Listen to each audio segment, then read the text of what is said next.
Have you ever gone to a funeral expecting free coffee and awkward small talk, only to accidentally discover the person in the casket was your father?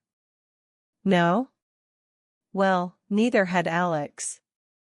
Today's story has family drama, terrible magic tricks, a used car salesman with a heart full of regrets, one psychic who was way too accurate, and enough chaos to fill an entire storage unit. Let's begin.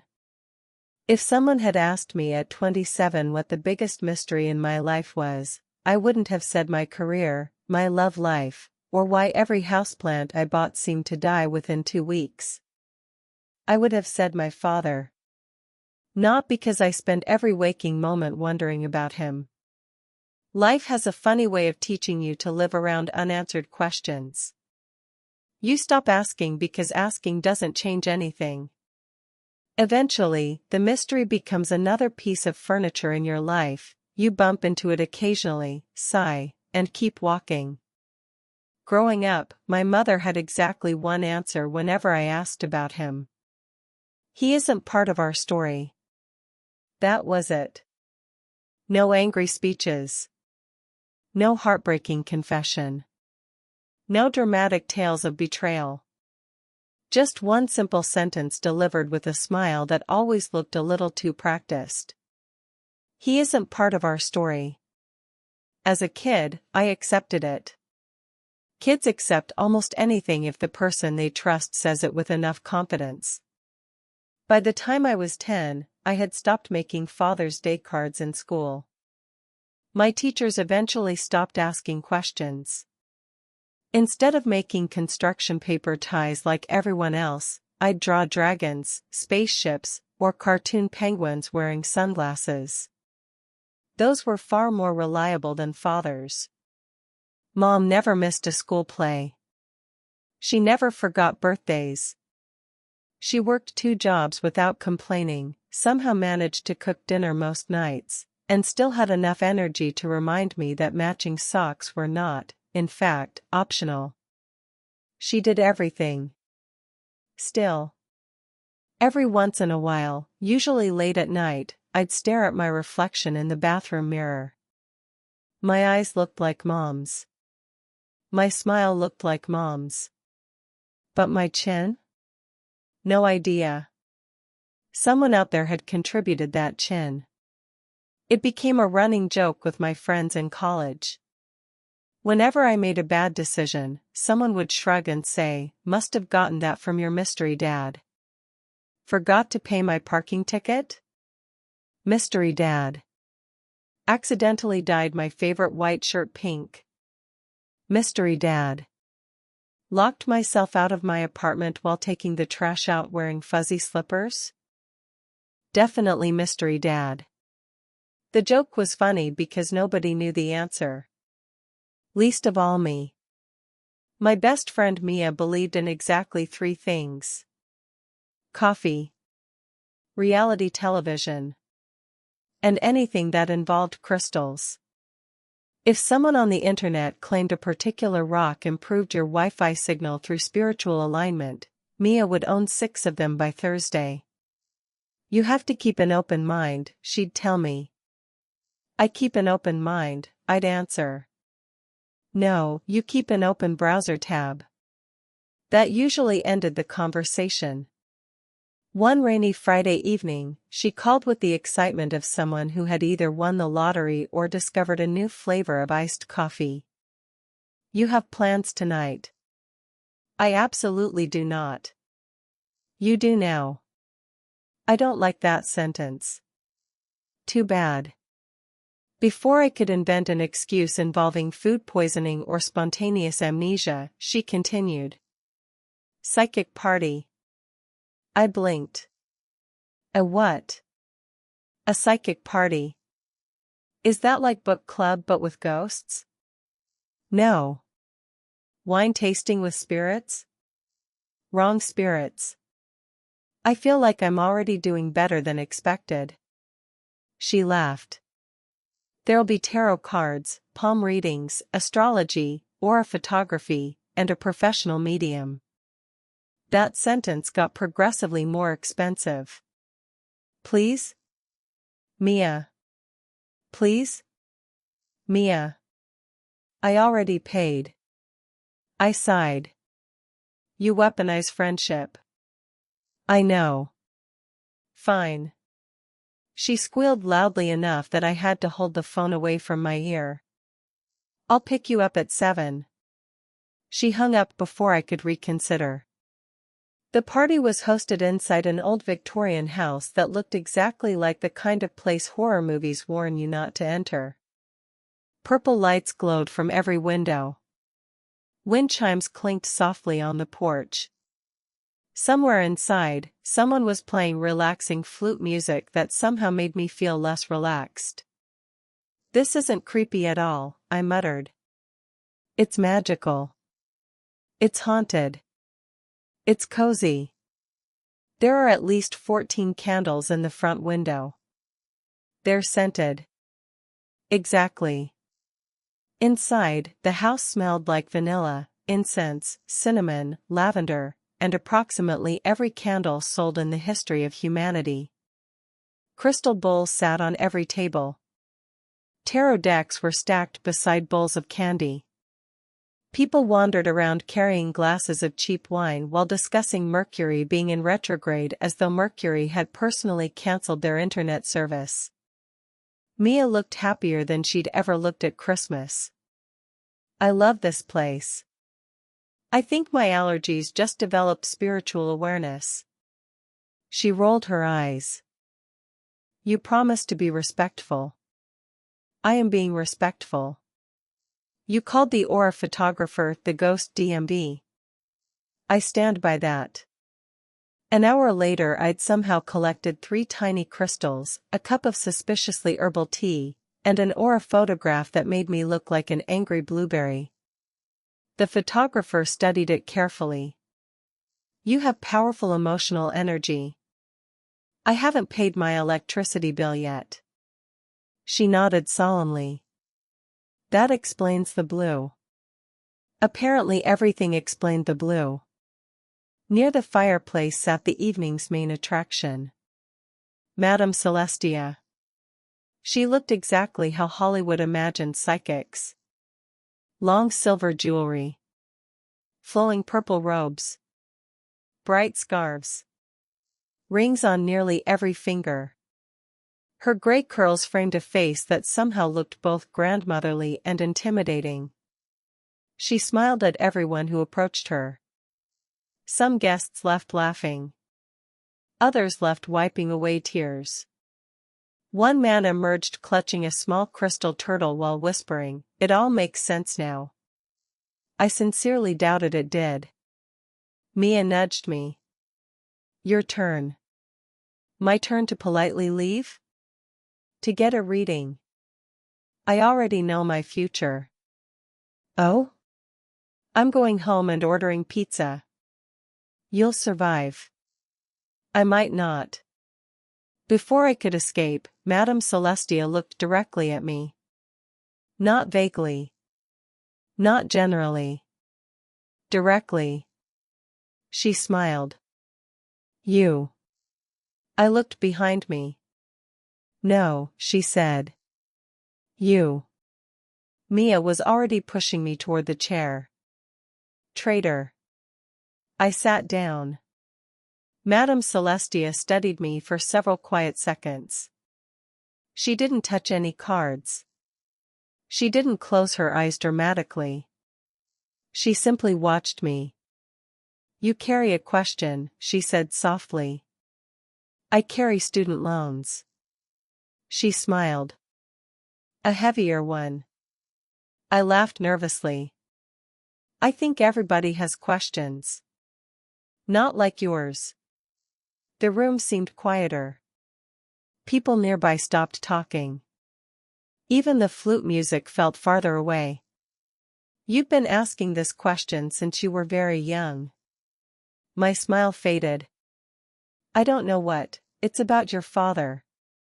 For the first time that evening, I didn't have a joke. Mia looked at me with wide eyes. I stared at Madame Celestia. Finally I managed a shrug. Okay. She leaned back. Ask. Part of me wanted to stand up and walk away. Another part, one I'd ignored for years, wanted an answer. Even a fake one. So I asked. Do I ever find out who my real father is? The smile slowly disappeared from Madame Celestia's face. Her expression became strangely serious. For a long moment she said nothing. Then, very quietly, she answered. Yes. I swallowed. How? You meet him. She paused. At a funeral. Someone nearby accidentally dropped a wine glass. It shattered against the hardwood floor. Nobody moved. Madame Celestia continued looking directly into my eyes. And when you learn the truth. Another pause. You'll wish you hadn't. The silence felt enormous. Then someone laughed awkwardly. Another person muttered, well, that's unsettling. I forced out a laugh. That's dramatic. She simply nodded. The truth often is. Mia immediately grabbed my arm. We're getting another drink. I agree. As she pulled me toward the kitchen, I looked back one last time. Madame Celestia hadn't moved. She was still watching me. Still wearing that impossible expression. Like she'd already seen the ending of a story I hadn't even started. I told myself it was all part of the performance. A talented psychic knew how to read people. She'd guessed. She'd gotten lucky. That was all. Still. For reasons I couldn't explain, her words followed me all the way home. You meet him, at a funeral. I laughed at myself before falling asleep. The prediction was ridiculous. There was no Uncle Ray. There was no secret father waiting to be discovered. There was certainly no funeral that could change everything. I had no idea that 6 months later, my phone would ring at exactly 7:42 on a Saturday morning, and every impossible word Madame Celestia had spoken would begin coming true. 6 months passed. Long enough for Madame Celestia's prediction to become nothing more than an odd story I occasionally told at parties. Whenever someone asked if I'd ever had my fortune read, I'd laugh. Oh, absolutely. Apparently I'm supposed to discover my father at a funeral. People always reacted the same way. Some laughed. Some looked uncomfortable. One guy at work actually asked if I was avoiding funerals now. I'd have to know someone first, I told him. Life settled back into its usual rhythm. Monday through Friday, I worked as a graphic designer for a small marketing agency where clients believed adding just one more logo to a flyer somehow made it more elegant. It didn't. I spent my evenings binge-watching cooking competitions, meeting Mia for coffee, and unsuccessfully attempting to keep a cactus alive. The cactus eventually gave up. I considered it a personal insult. Mom and I still talked every Sunday. The conversations were comfortable. Predictable. She'd ask if I was eating enough vegetables. I'd lie. She'd pretend to believe me. We never talked about my father. Not once. It had become an unspoken agreement. Then came Saturday morning. At exactly 7:42 a.m., my phone started ringing. I reached across the nightstand without opening my eyes. Hello? Alex. Only one person in the world could sound this energetic before 8 in the morning. Aunt Gloria? There you are. It's Saturday. I know. It's not even 8. I know. Is something on fire? There was a pause. Then she sighed dramatically. Worse. That got my attention. I sat up in bed. What happened? It's Ray. I frowned. Who? Ray. I don't know a Ray. Another pause. Oh. She actually sounded surprised. Right. Right what? You've never met him. I've never met lots of people. No, honey. I mean, you've really never met him. I waited. So. She cleared her throat. Your Uncle Ray passed away. I stared at the wall. I don't have an Uncle Ray. Well. She hesitated. It's complicated. I rubbed my forehead. Aunt Gloria, every conversation with you starts with "it's complicated." Life is complicated. No, your life is complicated. Fair point. She took a deep breath. Funeral's Wednesday. I still don't know who died. Family. What family? Yours. I feel like you're leaving out the important parts. She ignored me. I'll text you the address. I don't think I'm going. Silence. Then came the voice every niece feared. Not angry. Not loud. Just quietly disappointed. Alex. What? Sometimes family matters. I don't even know this person. Maybe it's time you did. Click. She hung up. I stared at my phone. What? I looked around my empty apartment. Just happened? By noon, I'd called Mom. She answered on the second ring. Hi, sweetheart. So. I know. You know? I know Gloria called. Who is Uncle Ray? Silence. Not the comfortable kind. The heavy kind. Finally she spoke. He was an old friend. I blinked. That's it? Yes. Mom. What? You're using your don't ask questions voice. I'm not. You absolutely are. She sighed. I'll explain after the funeral. Why after? Because. She searched for words. Because it's complicated. I groaned. Did Aunt Gloria infect you? She laughed softly. I love you. Mom. I'll see you Wednesday. She hung up. I stared at my phone again. Apparently hanging up in the middle of confusing conversations was hereditary. Wednesday arrived faster than I wanted. The drive to Willow Creek took almost 3 hours. According to the welcome sign, the town had a population of 3,814. Judging by the number of antique stores and diners, every single resident had reached retirement age. This place definitely has a yearly pie festival, I muttered. It did.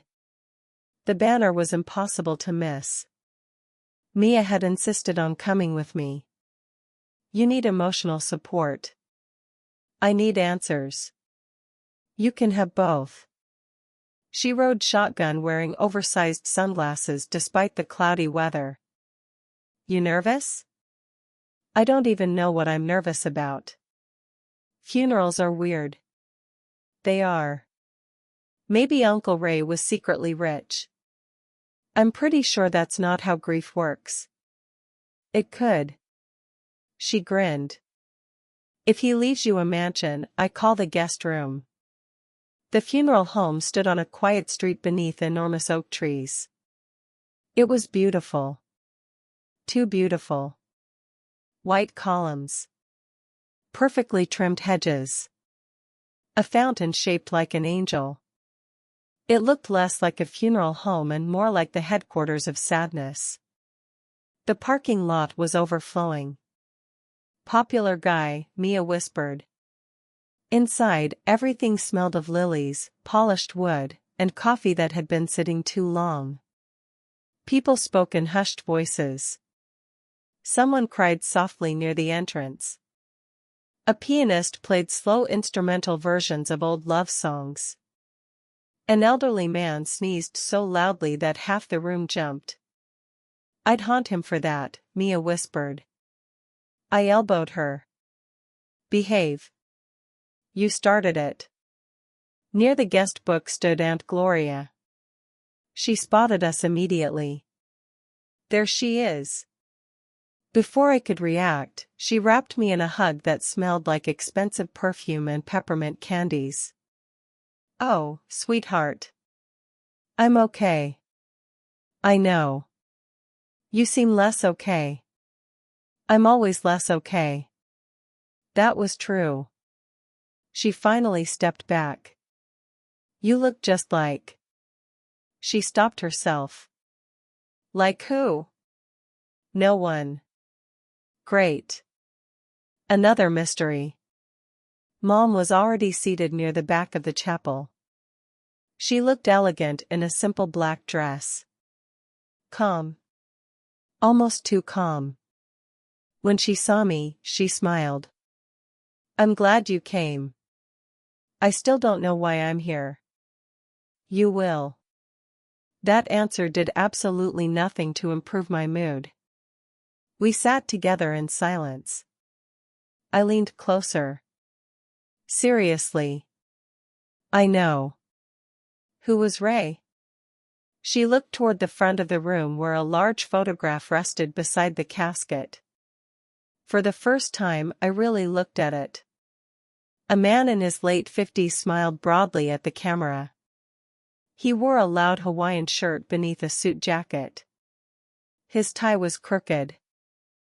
One eyebrow looked permanently raised, as though he'd just finished telling an inappropriate joke. There was something oddly familiar about him. I couldn't place it. He looks. Mom glanced at the photo. What? I don't know. She simply squeezed my hand.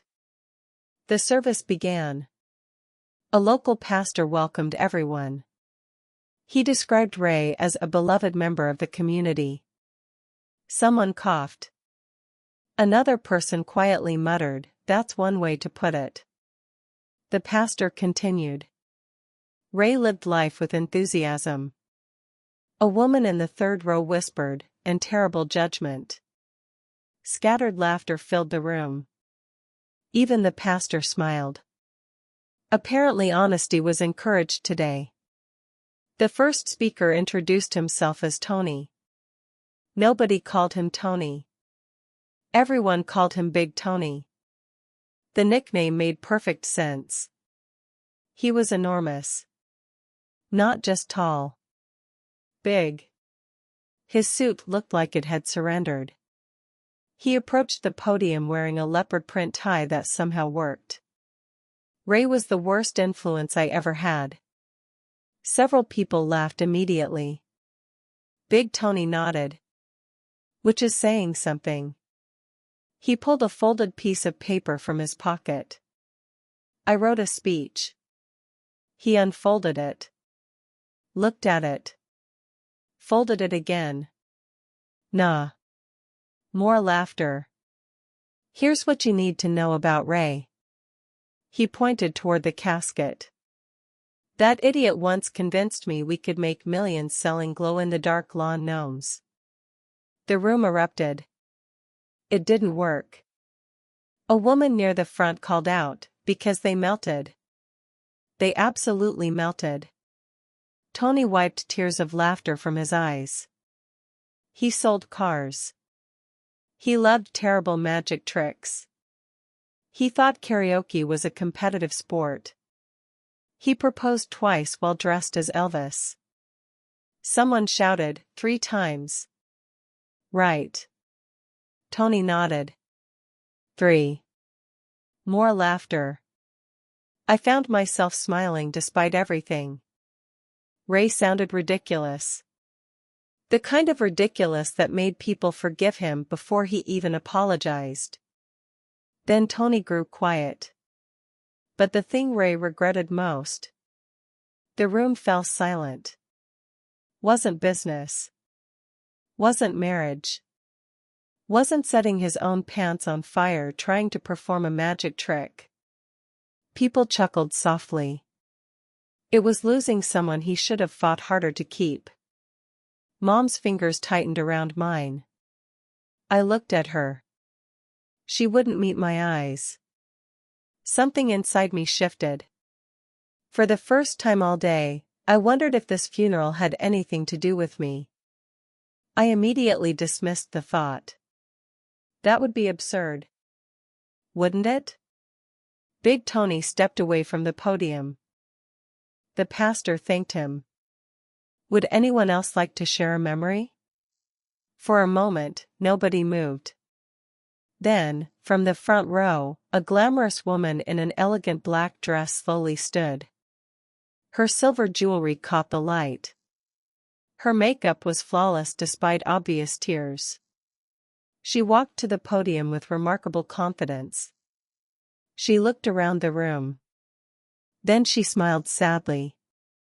Ray was many things. She paused. A terrible magician. Soft laughter. A questionable businessman. More laughter. And an even worse husband. The room laughed louder. She waited. But there was one thing he desperately wanted to be. She looked directly toward the back row. Toward me. A father. The smile disappeared from my face. She lifted one trembling hand. There is someone here today who deserves to know the truth. Every instinct in my body screamed that something impossible was about to happen. The woman took a slow breath.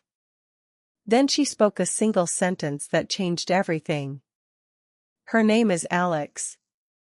Every head in the chapel turned toward me. At once. Like dominoes falling.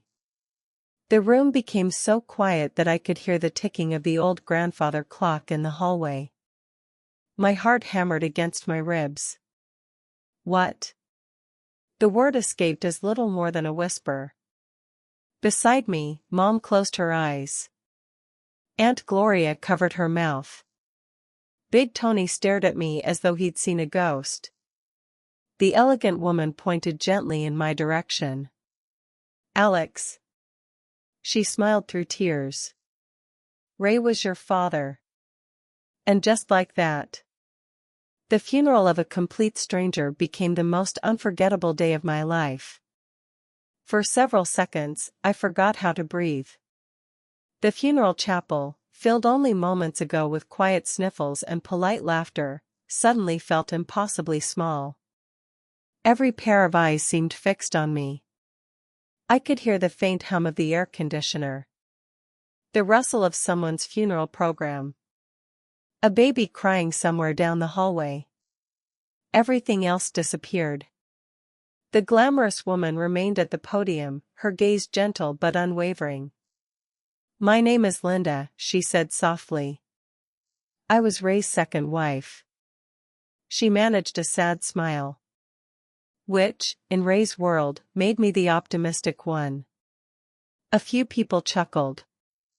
I didn't. I was still trying to process the sentence I'd just heard. Ray was your father. It didn't fit. It couldn't fit. I turned slowly toward my mother. Mom. She kept staring at her hands. Please tell me she's mistaken. Silence. Mom. When she finally looked at me, tears filled her eyes. She's telling the truth. The words landed like stones. I stood so quickly my chair scraped loudly across the polished floor. No. My voice echoed through the chapel. No, this isn't funny. Nobody answered. I've spent 27 years asking who my father was. I laughed, a short, disbelieving sound. And today? At a funeral? That's when everyone decides to tell me. Mom whispered my name. Alex. How long? She swallowed. The whole time. The whole. I shook my head. You knew. Yes. You all knew? Aunt Gloria wiped her eyes. Most of us. I looked around the room. Several older guests quietly looked away. Apparently, I was the only person who hadn't been invited to the family secret. Unbelievable. I turned toward the exit. I need air.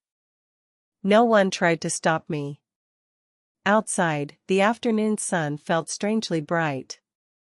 The cemetery behind the funeral home stretched across rolling green hills, dotted with ancient oak trees. Birds chirped as if nothing extraordinary had happened. I walked aimlessly between headstones, trying to convince myself this was some elaborate misunderstanding. It had to be. Ray couldn't be my father. A man I'd never met. A stranger lying inside a polished oak coffin. How could someone I'd never spoken to have shaped my entire life? Footsteps approached behind me. I didn't turn around. If you're here to tell me this is all a prank, I said, please commit to the joke and tell me Ashton Kutcher is hiding behind a tree. A deep laugh answered. I wish. I looked back. Big Tony. Up close, he looked even larger than before, but his eyes were kind.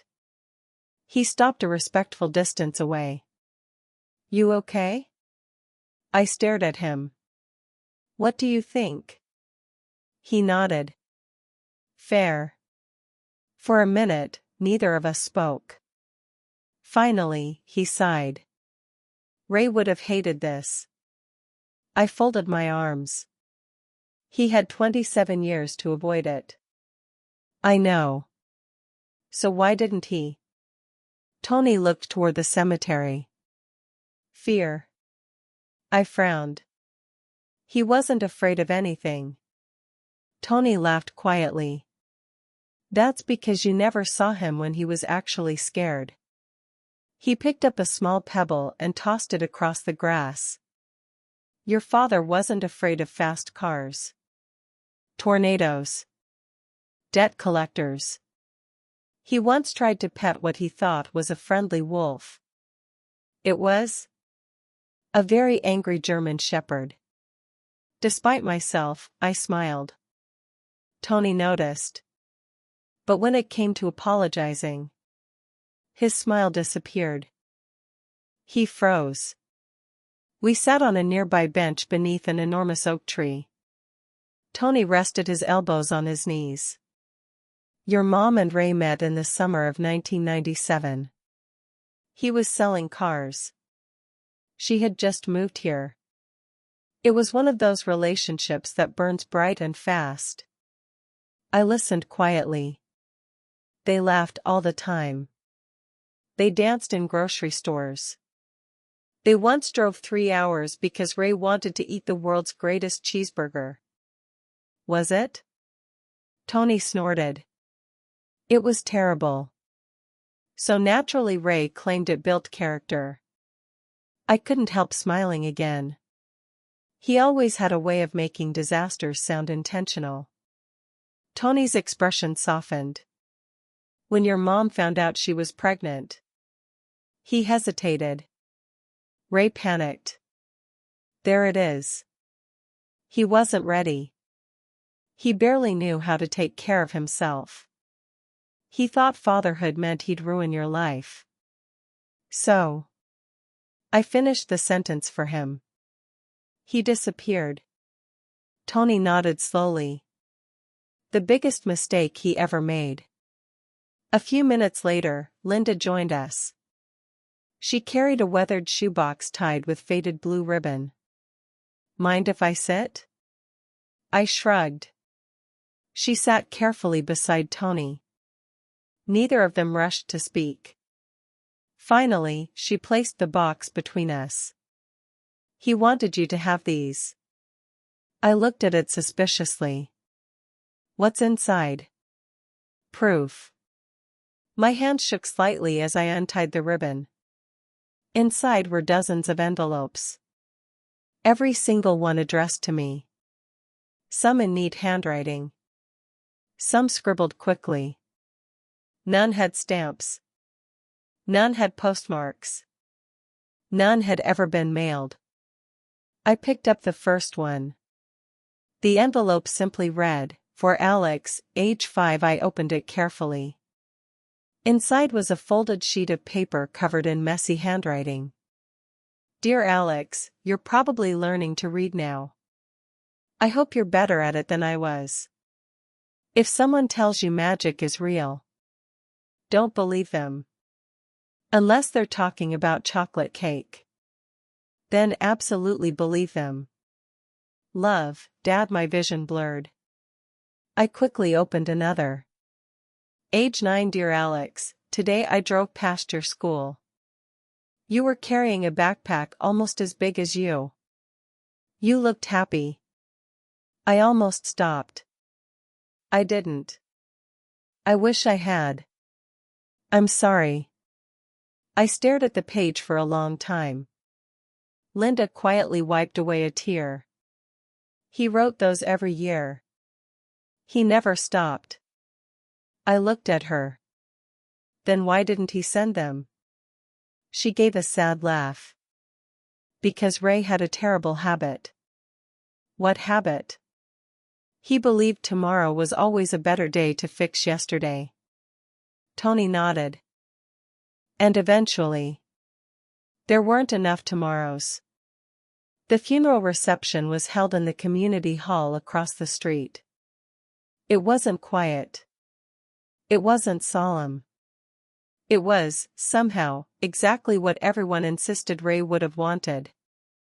People laughed. Shared stories. Argued over potato salad. Someone had placed framed photos of Ray throughout the room. In one, he wore a magician's cape.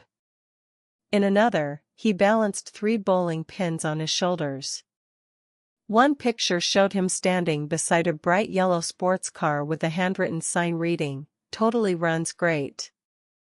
Probably. I laughed out loud. Linda smiled. "That's the picture that sold the car." It worked?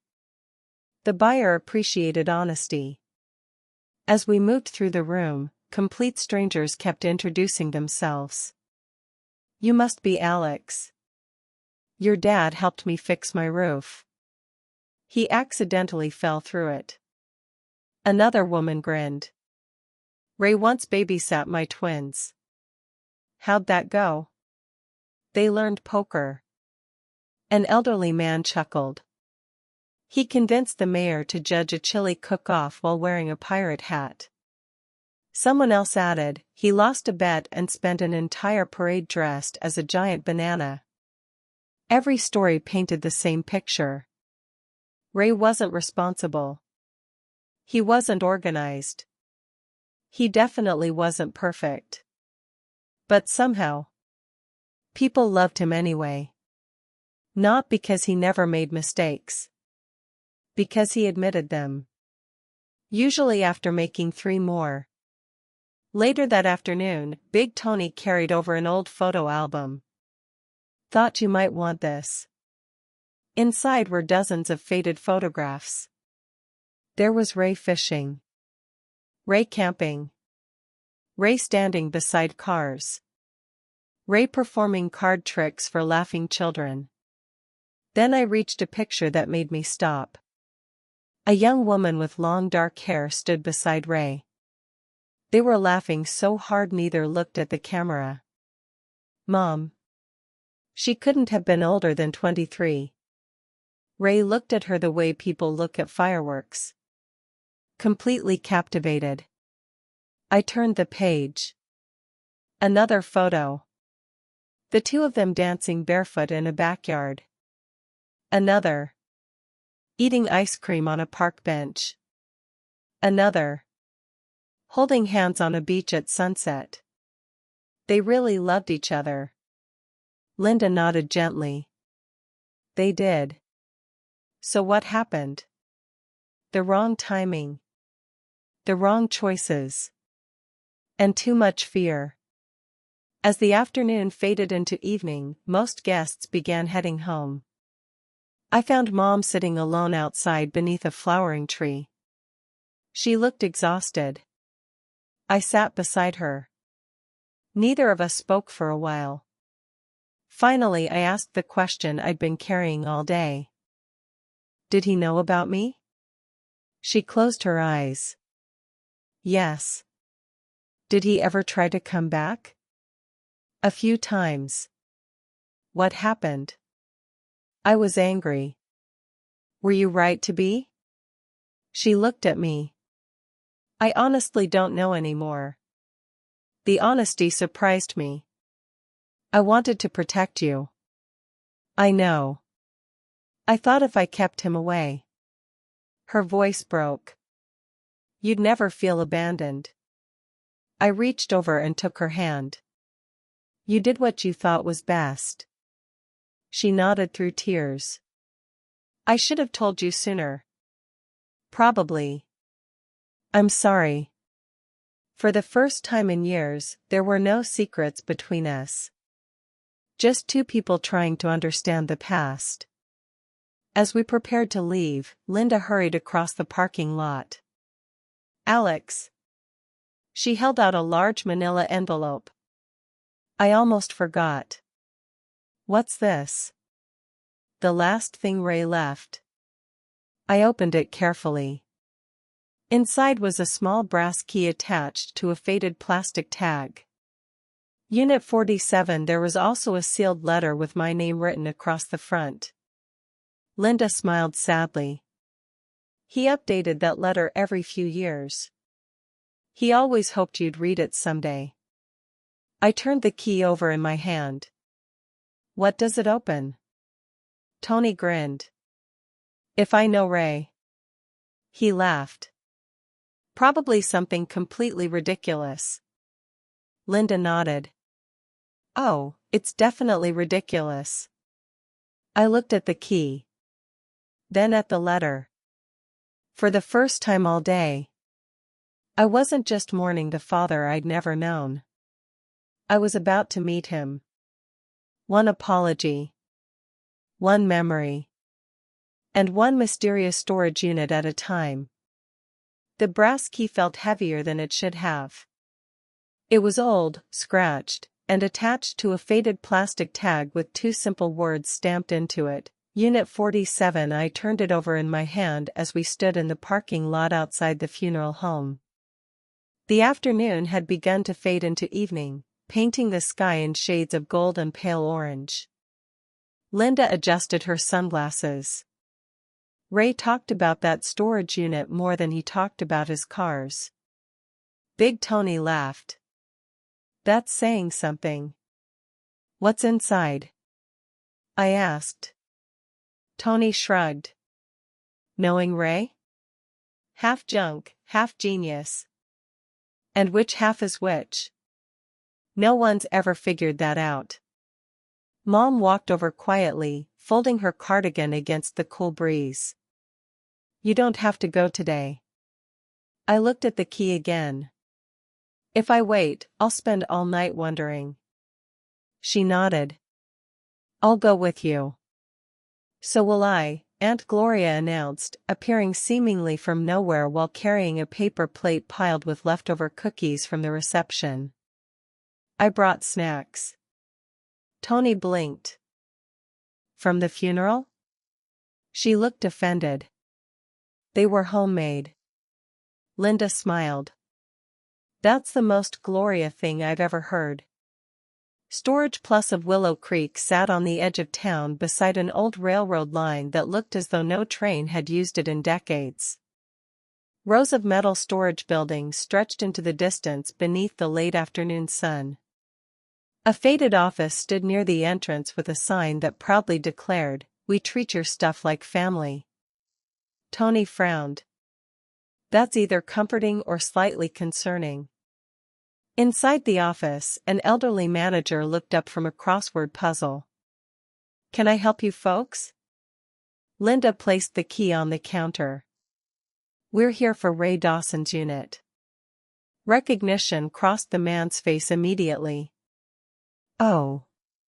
His smile softened. I'm sorry for your loss. Thank you, Linda replied. The manager disappeared into a back room before returning with a clipboard. Ray always paid 6 months in advance. Tony chuckled. Of course he did. He'd forget birthdays, anniversaries, and where he parked his truck. But never missed the storage payment. The manager smiled. He used to stop by every few weeks. Mostly just to sit inside. I frowned. Sit inside? He'd bring coffee. Sometimes a folding chair. Sometimes he'd stay an hour. He never threw much away. He looked toward me. He said he was keeping memories. Unit 47 stood near the back corner of the property. The metal door was streaked with rust. Someone had written Ray in black marker years ago. The letters had faded almost completely. I slipped the key into the lock. For a second, I hesitated. This wasn't just opening a storage unit. It felt like opening 27 years of unanswered questions. Mom gently squeezed my shoulder. Whenever you're ready. I took a deep breath. The lock clicked. The metal door groaned loudly as we rolled it upward. Sunlight spilled into the dusty space. For several seconds. No one spoke. Then Aunt Gloria broke the silence. Oh, Raymond. The storage unit looked less like organized storage and more like someone had emptied the contents of an entire life into a metal box and hoped for the best. Shelves leaned sideways beneath cardboard boxes. Old furniture stood stacked against one wall. Fishing poles. Suitcases. Camping gear. A unicycle. 3 lamps that clearly belonged to different decades. A neon beer sign. A bowling trophy. And, somehow, a full-sized cardboard cutout of Ray wearing a tuxedo and giving a thumbs up. Tony sighed. There he is. The cardboard Ray wore a speech bubble taped above his head. It read, "If I'm dead, please don't sell my good snacks." Aunt Gloria burst into laughter. I told him nobody would understand his jokes. Mom covered her face, laughing despite herself. I couldn't help smiling. Even after death. Ray was somehow making an entrance. Linda switched on the overhead light. One bulb flickered uncertainly before deciding to cooperate. The entire unit came into view. It was somehow even stranger than it first appeared. There were labeled boxes everywhere. Some labels made perfect sense. Kitchen stuff, camping gear, Christmas decorations, others did not. Things that might explode, probably safe. Tony immediately backed away. I'm not opening that one. Another box simply read, "Bad ideas." Gloria laughed. That narrows it down exactly, none. Mom picked up a smaller container. Its label read, "Cords that surely belong to something." She smiled. He really was every dad. We're not even sure he knew he was a dad, I said quietly. The smile faded from her face. Tony opened a long wooden cabinet. Inside sat dozens of magician's props. Playing cards. Silk scarves. Plastic flowers. Rubber chickens. Magic wands. A fake rabbit. And approximately 20 decks of cards. He bought a new deck every month, Tony explained. Why? He kept accidentally throwing them into the audience. Linda corrected him. No. He kept dropping them. Tony nodded. That too. A folded newspaper clipping rested inside the cabinet. The headline read, "Local magic show ends with small fire." Underneath someone had written in blue marker, "Worth it."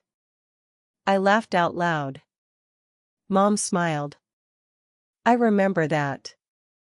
You were there? He invited me. How was the show? She considered the question. Technically, it happened. Near the back wall stood an old refrigerator. Tony opened it carefully. Inside, nothing. Except a single sticky note. It read, "If you're looking for snacks, Gloria already stole them." Everyone slowly turned toward Aunt Gloria. She looked genuinely offended. I only borrowed snacks. Linda started laughing so hard she had to lean against the wall. Tony wiped tears from his eyes. He predicted the future. Gloria folded her arms. I feel attacked. You should. I brought cookies today. From his funeral. They're still good. As we continued exploring, every object seemed to reveal another piece of Ray's personality. A bowling ball engraved with lucky number 7. A stack of terrible self-help books. 3 lava lamps. An inflatable dinosaur. A collection of novelty neckties. One featured dancing flamingos. Another displayed tiny slices of pizza. Tony held up one covered in rubber ducks. He wore this to court. I stared. He went to court. Parking tickets. The judge wasn't amused. I can imagine. He still lost. Hours passed without anyone noticing. Dust floated through the warm evening light filtering beneath the partially open door. For the first time all day, the grief felt lighter. Not gone. Just shared. Every ridiculous object carried another story. Every story made Ray feel less like a stranger. And more like a man I'd narrowly missed meeting. Near the very back of the unit stood a large wooden wardrobe. Unlike everything else, it was spotless. No dust. No scratches. A small envelope rested on top. My name was written across the front. In the same uneven handwriting I'd seen on the unsent letters. My hands trembled. I opened it carefully. Inside was a single folded note. Alex, if you've made it this far, congratulations. You survived the weird part. The really important stuff is hidden behind the wardrobe. I figured nobody would accidentally find it because moving furniture is hard. If Big Tony is helping, tell him he still owes me $20.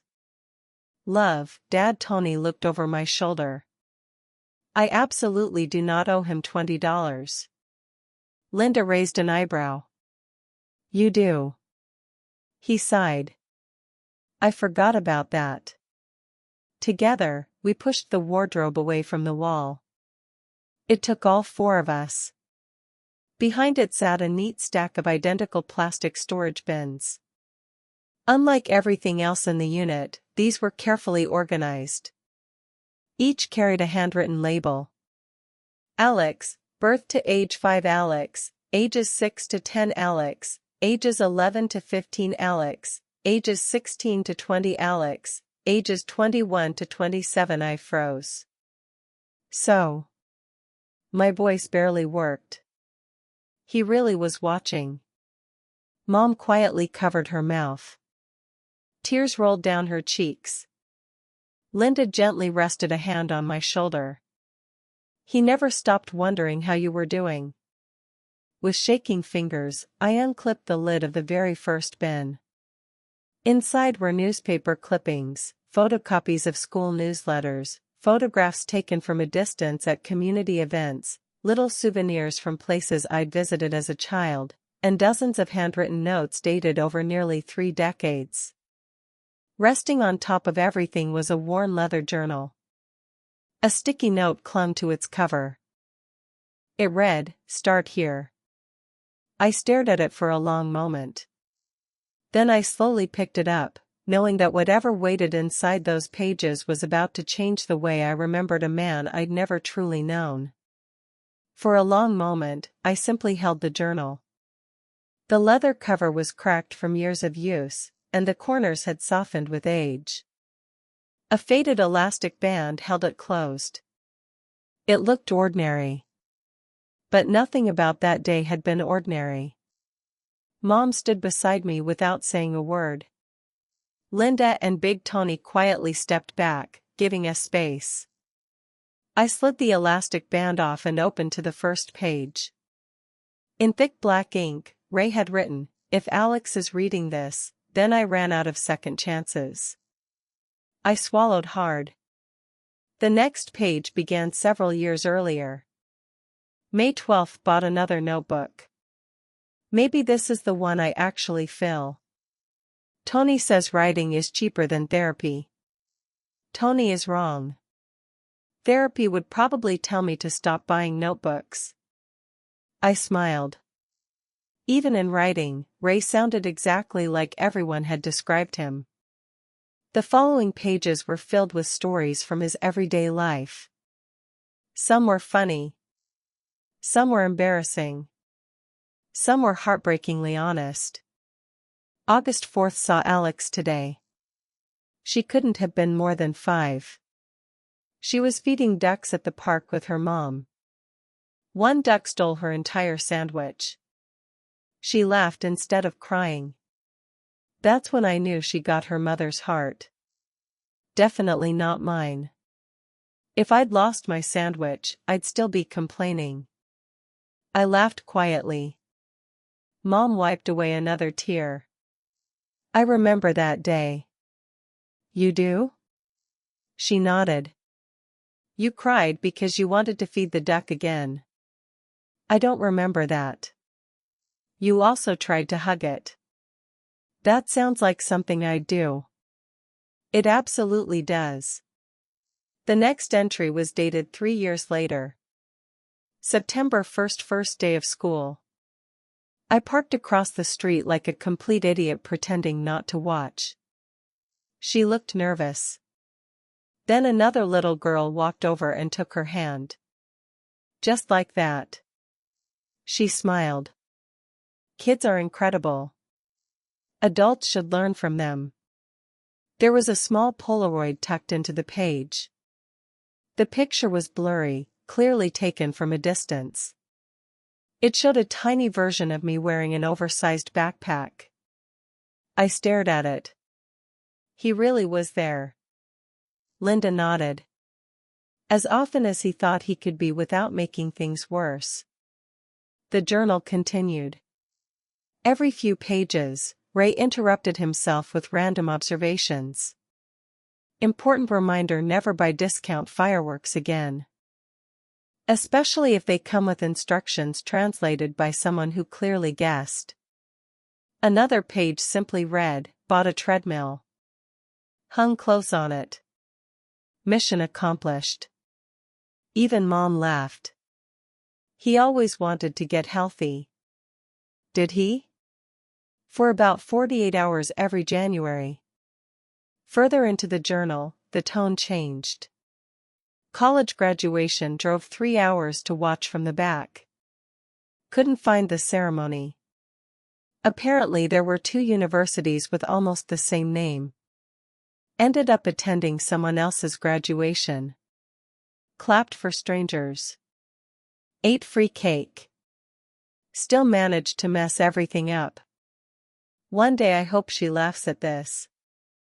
If not, I probably deserve that too. I covered my mouth, trying not to laugh and cry at the same time. That's impossible. Tony shrugged. That's Ray. He once flew to the wrong city for a business meeting. Linda added, he didn't notice until after lunch. Near the middle of the journal was a folded envelope. Written across the front, for the day you finally know the truth. Inside was a letter. Dear Alex, by now you probably heard plenty about me. Some of it's true. Especially the part about accidentally setting my pants on fire. I was good at making people laugh. I was terrible at fixing the things that actually mattered. I convinced myself that staying away was protecting you. The truth? I was protecting myself from hearing you ask why I left. I didn't have a good answer. Fear isn't a good answer. Cowardice isn't either. I missed birthdays. School plays. Christmas mornings. All because I kept telling myself I'd show up when I had my life together. Funny thing. Life never really comes together. It just keeps moving. If you're angry, be angry. If you never forgive me, I understand. But know this, I never stopped being proud of you. Even from a distance. Love, Dad. I read it twice. Then a third time. No one spoke. There was nothing anyone could say. By the time we finished the journal, evening had settled over the storage facility. The overhead light buzzed softly. Outside, crickets had begun their nightly chorus. Mom sat beside me on an old camping chair Ray had apparently stored for years. I owe you more than an apology. I looked at her. You don't owe me the impossible. She sighed. I thought if I erased him from the story, you'd never feel abandoned. I understand why. I still wish I'd handled it differently. So do I. She nodded. But we can't rewrite 27 years. No. I reached for her hand. But we can stop hiding from them. For the first time in a very long time, neither of us had to pretend everything was simple. It wasn't. Maybe it never would be. But at least it was honest. Before leaving, Tony carried one final cardboard box to my car. You'll want this. What's inside? Your dad's greatest treasures. I opened the lid. Inside were dozens of ridiculous items. A magician's wand signed by children from a hospital show he'd performed. A tiny plastic trophy labeled World's Okayest Golfer. A coffee mug that read, Trust me. I watched a documentary once. A collection of handwritten recipes that all ended with, if this tastes terrible, order pizza. And tucked carefully beneath everything else. A tiny pair of blue baby shoes. The same pair from the photograph. A note rested beside them. Bought these before I got scared. Couldn't bring myself to throw them away. I gently picked them up. They were impossibly small. For the first time all day, I allowed myself to imagine the father he might have become if he'd made different choices. Not perfect. Probably still chaotic. Definitely still terrible at magic. But present. A month later, I drove back to Willow Creek alone. The cemetery looked peaceful beneath the afternoon sun. Fresh flowers rested beside Ray's headstone. Someone, probably Big Tony, had left a deck of playing cards. Linda had placed a small bouquet of sunflowers nearby. I carried something different. A bouquet of bright, ridiculous fake flowers that squirted water when you squeezed the stems. The kind guaranteed to make children laugh. Or annoy adults.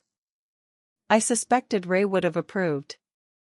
I set them gently against the stone. So. I said aloud. This is awkward. The breeze stirred the trees. I spent most of my life wondering who you were.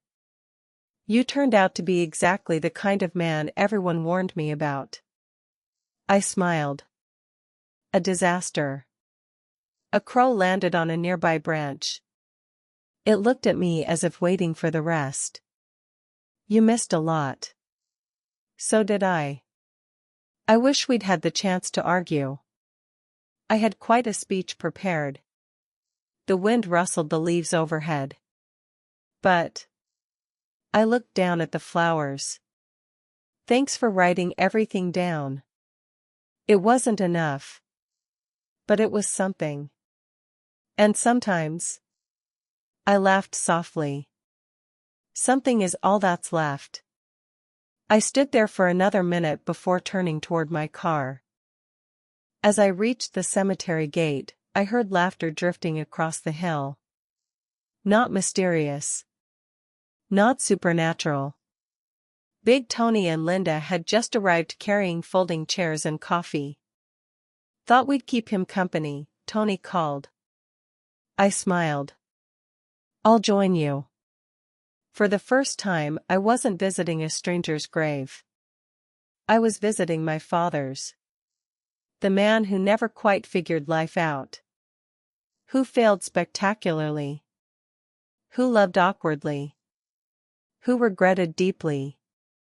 And who somehow managed to leave behind enough laughter to outlive him. Maybe families aren't defined by perfect endings. Maybe they're built from imperfect people who keep trying, even when they don't always succeed. Ray never became the father I needed growing up. But through his stories, his journal, and the people whose lives he brightened, he became someone I could finally understand. And that, I realized, was its own kind of magic. If this story made you laugh, smile, or even get a little emotional, I hope you enjoyed the journey. Sometimes the people we never truly know can still leave behind stories worth remembering. And sometimes even the messiest lives leave the deepest lessons. Remember, this was a fictional story created for entertainment. If you enjoyed it, don't forget to like the video, subscribe for more original storytelling, and share your thoughts in the comments. Question of the day: if you discovered a hidden journal from someone in your family, what's the first thing you'd hope to learn? Thanks for watching, and I'll see you in the next story.